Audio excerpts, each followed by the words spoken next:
in the 110th of the Uttar Pradesh Hall, legislative assembly, swear in the name of God and solemnly affirm that I will bear true faith and allegiance to the Constitution of India as by law established, and that I will uphold the sovereignty and integrity of India. তৃণমূলের আসন বাড়বে, BJP 50-এর নিচে নেমে যাবে।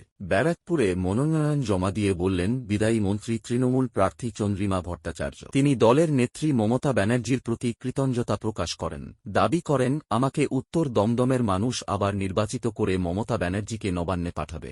জমা দিয়েছি এবং আমি কৃতজ্ঞ আমাদের মাননীয় নেত্রী মমতা বন্দ্যোপাধ্যায়ের প্রতি, কারণ আমাকে আবার 110 দমদম উত্তর থেকে তিনি মনোনীত প্রার্থী হিসাবে তৃণমূল কংগ্রেসের আমাকে লড়াই করার সুযোগ দিয়েছে।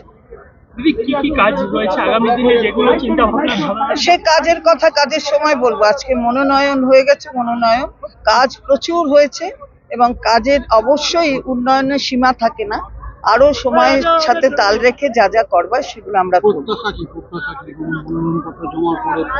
প্রত্যাশা হচ্ছে মানুষ আমাদের সরকারের ওপর আস্থা রাখবেন, মাননীয় মুখ্যমন্ত্রীর ওপর আস্থা রাখবেন এবং তাকেই আবার 4 তারিখে মে মাসে নবান্নে পাঠাবেন এবং সেই পাঠানোতে তিনি যে ঝোলা ব্যাগটা কাঁধে নিয়ে যাবেন তাতে যতগুলো বিধায়কের সংখ্যা থাকবে তার মধ্যে দমদম উত্তরও থাকবে। নিরাপত্তা করেছে এখন সবটাই ইলেকশন কমিশনের ওপর, আপনাদের দেখেছি। অবশ্যই বাড়বে, এই বিষয়ে কোনো সন্দেহ নেই। যা বলেছে আমাদের দলের পক্ষ থেকে আমরাও বারবার বলেছি 50-এরও নিচে ওদের চলে যাবে।